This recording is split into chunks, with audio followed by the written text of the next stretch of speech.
abrumada por la repetición de noticias espantosas de nuestro país y de nuestro planeta. Esa repetición que nos deja como pasivos. El intento de estos minutos, de estos 28 minutos del programa, es ir en el sentido de la luz, buscar la luz a través de la bruma. Cuando éramos chicos y pedíamos, contame un cuento, tal vez queríamos salir de algo que nos abrumaba, que nos daba miedo, nos inquietaba. Un libro de cuentos es la nueva publicación de Marcela Fernández Vidal, que ustedes recuerdan, presentamos aquí su última novela, Frágil, que era una novela de amor contemporáneo. En este caso son cuentos. Como se les pregunta siempre a los autores de volúmenes de cuentos, le pregunté a Marcela Fernández Vidal si los cuentos tenían un hilo conductor. En lo superficial no tienen nexos entre sí, pero sí tienen contactos profundos en cuanto a las emociones, las temáticas, las problemáticas sobre la identidad, sobre el amor. Son esos los puntos que los unen. ¿Cuántos cuentos, Marcela? Bueno, el libro El siglo de los flamencos está integrado por 11 cuentos, que son muy variados en sus temáticas, en sus estilos, en sus aspectos formales, y abarcan temas como el amor, la identidad, el desarraigo. Y la idea es explorar esos temas, no dar por sentado nada, hacerme preguntas a través de las historias. ¿Cuáles son las locaciones? Las locaciones son urbanas, son ciudades grandes, no está especificado en cada cuento cuál es la ciudad específica, puede ser cualquier gran ciudad. ¿Por qué el título? Bueno, es el título del primer cuento que está en el libro y me parece que es central por su temática. Y su temática es que el arte me permite expresarme desde lo más íntimo. El arte es parte de mi identidad y en ese cuento ese tema está explorado. Hay un momento muy emotivo en la presentación que se hizo en la librería Caras y Caretas, en donde Marcela evoca uno de los cuentos referidos al momento en que su madre enfermó y entonces dijo que el trabajo de su madre había sido el de bordadora. Muchas veces la escritura es también como un bordado. El bordado tiene que ver con hilos de colores, tiene que ver con una trama, tiene que ver con enlazar puntos, puntadas como técnicas y tiene mucho que ver, es cierto, con el cuento. Y un buen cuento es básicamente una historia bien contada, que el lector se sienta atrapado por esa historia, que lo seduzca y que la entienda. Es cierto lo que algunos dicen, que para que un cuento sea bueno tiene que tener un final sorpresivo. El final sorpresivo a veces resulta y a veces no, y a veces un final sorpresivo en realidad es una falta de pericia del autor, entonces que lo termina sacando un conejo de la galera y no siempre es efectivo eso. Los cuentos reunidos en este libro son cuentos, algunos dramáticos, infancias protegidas, infelices, infancias desprotegidas, terribles, y otros muy graciosos, muy cómicos. Por ejemplo, en esta situación de este nivel de la civilización en que la soledad es un flagelo, Marcela imagina a un personaje que busca una familia artificial, una familia androide, para reunirse en una cena de Navidad. Y lo que es muy risible es que esa familia tiene los mismos clichés de nuestras familias en esos encuentros. Desencuentros, discusiones, por ejemplo, a partir del Vitel Toné. Un caballito misterioso, recorridos por Belgrano, Parque Lezama, el bar británico, consigue escribir desde la voz de dos varones en un encuentro especialísimo, y la trama de los cuentos y la escritura de Marcela Fernández Vidal está muy representada en lo que ella dice, son hilos, tramas, estilos. Eduardo mira brevemente a los ojos de Alfonso. Hay Un breve silencio. Todavía no puedo creer tenerte acá.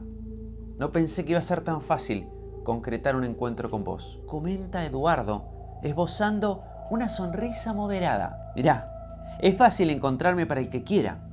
Yo vivo en el mismo lugar, tengo la misma rutina, los mismos hábitos y hasta te diría que los mismos pensamientos puestos. Acota Alfonso, riéndose con picardía mientras se frota las manos. Che, qué frío que hace. Y eso que recién está comenzando el invierno. Debe ser que estoy más viejo. Eduardo se apura a hablar. Estamos más viejos, dirás. ¿Cómo anda Miriam? ¿Y tus pibes?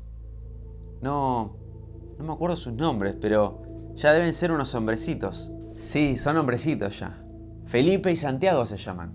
Vos seguramente los viste cuando arrancaban la primaria, pero ahora ya casi que me pasan de altura. Felipe está en primer año de industrial y Santiago en segundo de bachillerato. La verdad, los pibes me salieron re bien. Y con Miriam, ¿cómo decirte? Nos soportamos amablemente. Con ella nunca tuve una relación tranquila. Y yo reconozco, me mandé algunas cagadas. Bueno, quizá muchas.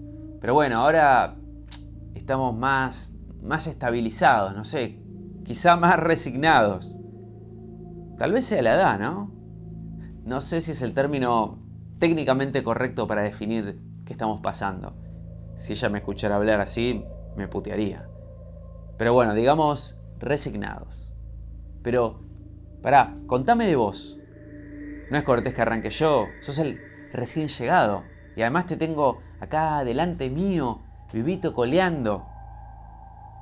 Espera un segundo. Yuyo, no en diminutivo, no Yuyito.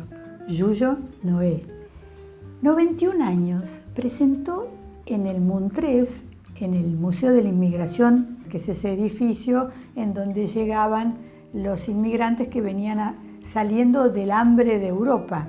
Llegaban en barco, accedían a este edificio hecho para ese efecto, eran recibidos por médicos, alojados y finalmente se ubicaban en distintos trabajos en la ciudad o en el campo. Bueno, en esa tutela que tuvo la Universidad de 3 de Febrero con este edificio, puso un ascensor para subir a los distintos pisos, porque antes había que subir hasta el tercero por las escaleras de mármol originales. Y en el traslado de ese ascensor al cuerpo del edificio, Luis Felipe Noé, Yuyo, instaló un vitral magnífico. En la inauguración también se proyectó un video sobre un poco la historia de su vida y su trabajo. La pintura la descubrí porque me gustaba dibujar, aunque dibujaba como cualquier chico, pero me hacía fantasear.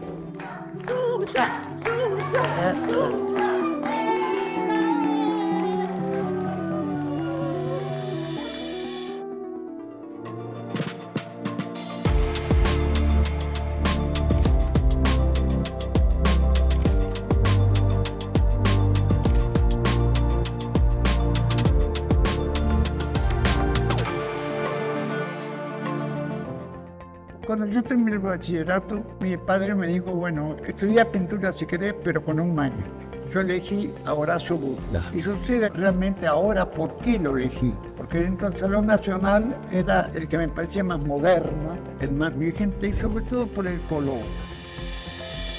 Cuando uno piensa en palabras. Cuando yo estoy, por ejemplo, pintando, pienso en palabras silenciosas que no tienen otro abecedario que el color.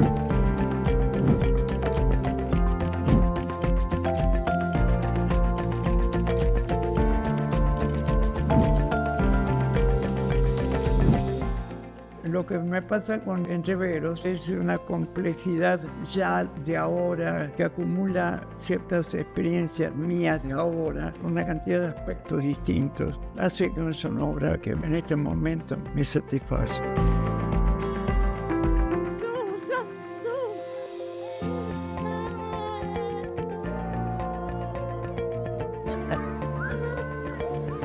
Creo en la posible democratización del arte. ¿Qué es el arte? Es como uno en su espíritu se entiende por el contexto que lo rodea.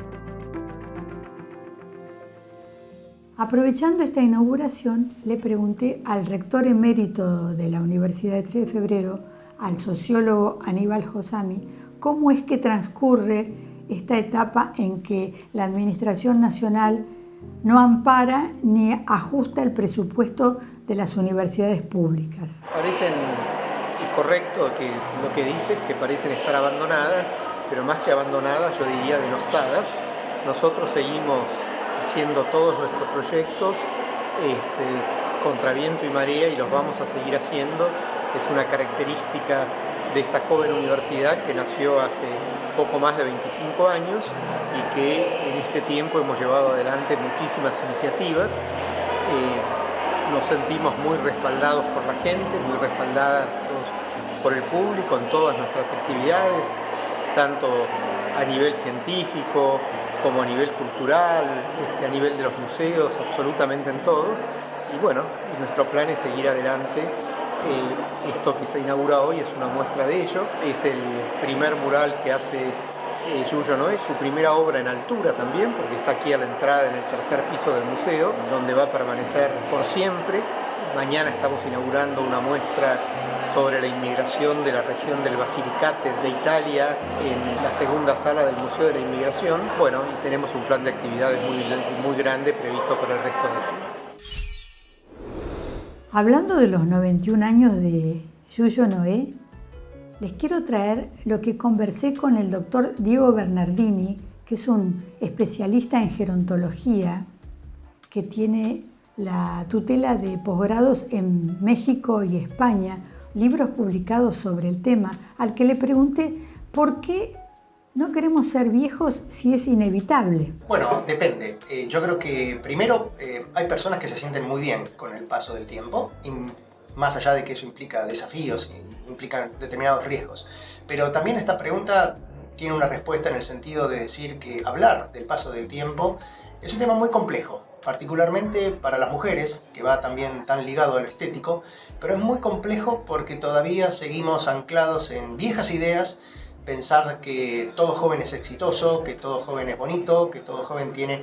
O sea, me parece que no estamos dando suficiente valor a lo que fue la gran conquista del siglo pasado, que es extender la expectativa de vida. Estamos necesitando de creatividad, de innovación para poder darle sentido a esa vida y poder entender que, como digo, si bien hay riesgos y hay desafíos, también vivir más tiempo implica mucha oportunidad. ¿Cuáles son los libros que le dedicó al tema? Sí, hay 2 libros publicados, los 2 con Editorial Aguilar del grupo Random House aquí en Argentina.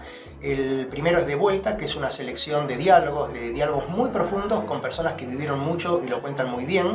Y el segundo, el que está justamente ahora en las librerías, ya por su tercera edición, es la segunda mitad, Los 50 más, vivir la nueva longevidad, donde de alguna manera allí hablamos de la importancia de lo que significa el bienestar en esta segunda mitad de la vida a través de investigación, de experiencia, pero particularmente de mucho sentido común. Porque la segunda mitad de la vida no va tanto de tips ni de recetas, sino va de introspección, de reflexión y de cómo nosotros nos predisponemos a ese futuro. ¿Y por qué eligió esta especialidad? Lo primero, debería decir que yo me identifico como médico de familia y como académico, como profesor universitario e investigador, pero el trasfondo de todo eso tiene que ver con una vocación donde claramente siempre me gustó aprender, y uno aprende primero en los orígenes a través de la familia. Tuve la posibilidad de conocer 3 bisabuelas mías, mi última abuela vivió más de 100 años y la disfruté hasta pasados mis 50, y segundo porque de alguna manera es algo nuevo, es algo desafiante, es algo que me obliga no solo a escuchar a esas personas mayores, sino a pensar cómo mejorar esas vidas que supuestamente han pasado su mejor momento y ayudarlos a descubrir lo que puede ser también otro gran momento, que es la segunda mitad. Y finalmente, ¿qué hacer en esta cultura en donde los jubilados cobran miserias, son destratados? ¿Qué hacer en esta cultura de viejos meados? Los viejos meados tienen que rebelarse, tienen que entender que no toda persona es viejo meado. No está mal decir viejo o vieja, el problema es el adjetivo que le ponemos. Meado, viejo de mierda, vieja pesada, viejo verde.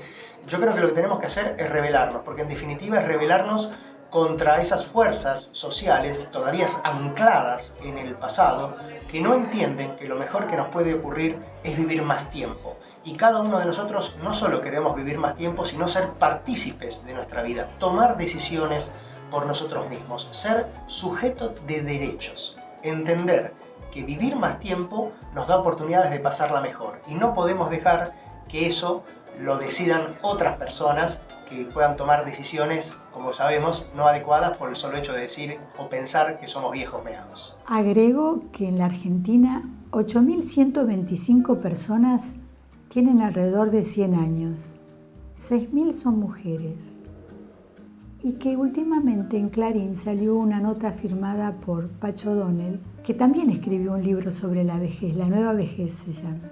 Y Pacho, desde su lugar de historiador, recuerda que Rosas despuntó su afición literaria a los 84 años y que Alberdi se dedicó a la poesía después de haber escrito las bases, haber tenido estrategias de batallas y haber sido presidente, se dedicó a la poesía y a traducir la Divina Comedia. Y que San Martín, cuando estaba en el exilio y no le llegaba la plata de su pensión, un amigo le preguntó a Alejandro Aguado, ¿y de qué vas a vivir? Y él dijo, bueno, voy a arreglar abanicos y a hacer cerámicas. Pero todos sabemos que en esa etapa del exilio, San Martín se dedicó a la pintura. El cine es para siempre. Ese es el lema que se lee a la entrada en el hall del viejo Cine Arte. ¿Recuerdan? El cine que estaba en la avenida Presidente Roque Sáenz Peña. Ahora es el Cine Arte Cacodelfia, porque la palabra reúne sílabas de los que constituyen la sociedad. Bueno, el cine tiene nueva tecnología, nuevas salas, y por 2 semanas se va a proyectar la nueva película de Nicolás Gil Lavedra, el hijo de Ricardo Gil Lavedra. Ustedes recuerdan que fue uno de los integrantes del jurado del juicio a las juntas. Nicolás Gil Lavedra presenta una película con un título tremendo, Traslados. Traslados era la palabra que eufemísticamente se refería a cuando a los presos los subían a un avión drogados y de ahí los tiraban al río o al mar. En este contexto en que la Argentina parece dar la espalda a ese momento de nuestra historia, este documental cuenta con testimonios como el de Adolfo Pérez Esquivel, que fue uno de los que iba a subir a esos aviones para el traslado, pero que algo fortuito lo sacó de esa situación. De esos aviones lanzaron a las monjas francesas y por supuesto Astiz estaba comprometido con estos mecanismos. Por supuesto que no es la primera película argentina que se refiere a esta época. Desde la historia oficial, Kubrick, más tarde, una película que se vio bastante poco pero que a veces repiten en los canales que proyectan películas argentinas, La larga noche de Francisco Santis de 2016, extraordinaria desde mi punto de vista.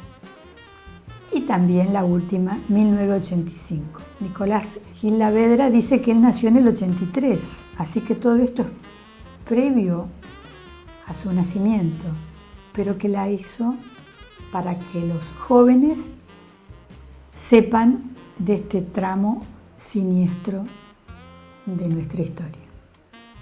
El cine es para siempre.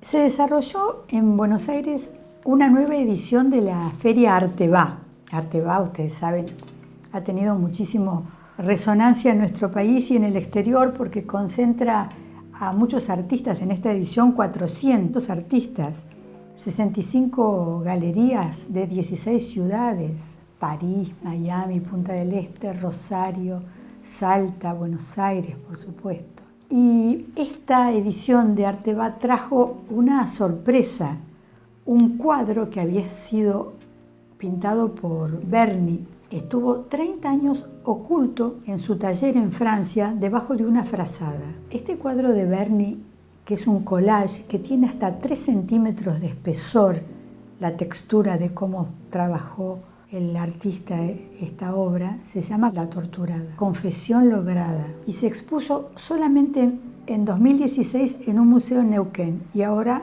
de nuevo en Arteba. Ya que hablábamos de memoria negada. Cuando a Berni en el exilio le preguntan, ya tenía una edad avanzada, ¿no tiene miedo de morir? No, dice, en la Argentina solo mueren los jóvenes. Estamos presentando una obra fuertísima de Antonio Berni que se llama La Torturada. Es una obra que él hizo en París en 1976 y recién volvió a la Argentina después de la muerte del artista en 1981. Estuvo guardada en la casa de su hija durante muchísimos años. La obra representa una mesa con una mujer atada siendo sometida a tortura. Tiene 2 torturadores, uno con uniforme camuflado y el otro no. Y abajo él incluye una poesía de un poeta turco, Nazim Hikmet, que la escribió en los 60 y describe exactamente lo que está pasando en esta mesa de torturas. O sea que es una obra que no solo alude al terrorismo de Estado en Argentina, sino que los mecanismos de violencia se repitieron a lo largo de toda la historia en miles de instancias y esperemos que no se vuelvan a repetir. Es la segunda vez que la mostramos en Buenos Aires. La primera vez fue en nuestra galería, que es una galería pequeña. Esta es la primera vez que la va a ver el público masivo de Buenos Aires, y el primero en mostrarla fue Fernando García, que escribió la biografía de Berni, porque la hija de Berni nunca quiso mostrar esta obra. Fernando se ganó la confianza de ella mientras la entrevistaba para el libro y se la mostró. Y a partir de ahí la pudo incluir en una muestra en el Museo Nacional de Bellas Artes de Neuquén en el 2016, que fue la primera y única vez que se vio antes de ahora. Personalmente, menos abrumada que al principio del programa, después de este recorrido de trabajos potentes, artísticos, de memoria, comprometidos. Y personalmente es el tema de lo que vamos a escuchar para el final, en un video que grabaron Las Pelotas en Cabo San Pablo, que es un accidente geográfico en Tierra del Fuego, en un barco alemán abandonado. ¿Nos encontramos para el próximo Línea Privada?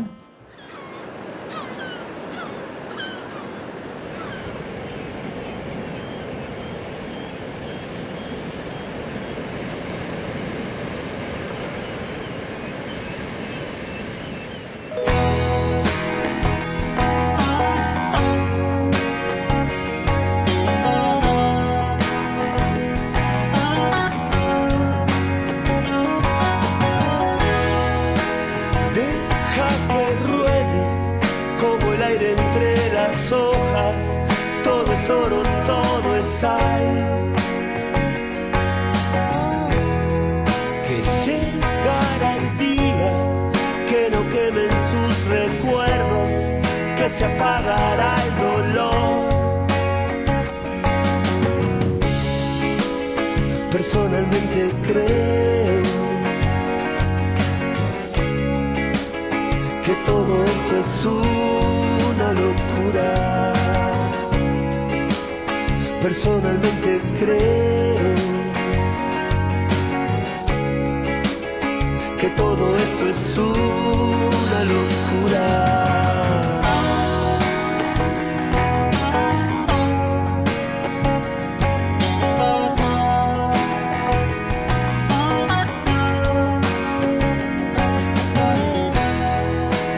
¿Cómo es la vida? ¿Cuántas veces en el cielo? ¿Cuántas en la oscuridad? Que solo es el tiempo el que llevará tu vida a donde donde quiere que estés. Personalmente creo que todo esto es una locura.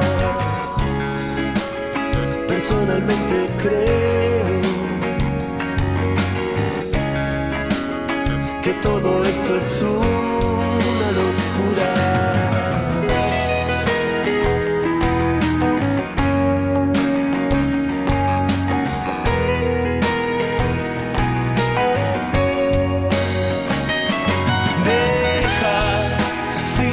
Remontando vuelo, deja, la luz siempre atraviesa el bosque, después es solo un recuerdo, después solo pasará.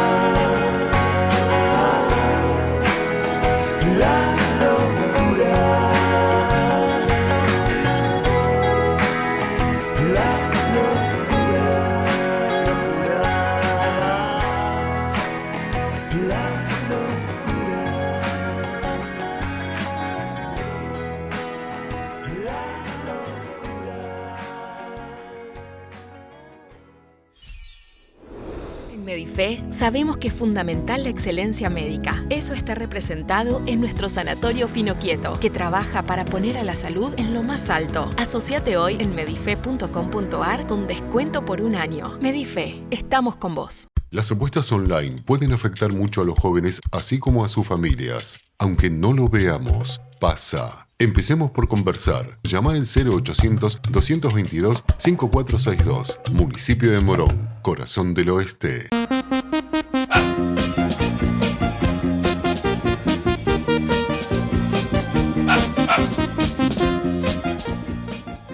Soy el Ratón Pérez. A vos te hablo. A vos, que usás la app Galicia y aprovechás todos los ahorros en farmacia, supermercado, pilcha. ¿Te dicen ratón por eso? Acordate que no es un insulto, es un halago. Te lo digo yo, que no guardo la plata abajo del colchón. La dejo abajo de tu almohada. ¿Qué tal? ¿Cómo estuvo? No, está bien, ¿eh? Tiramos otra de nuevo si querés. No, yo no estoy muy contento.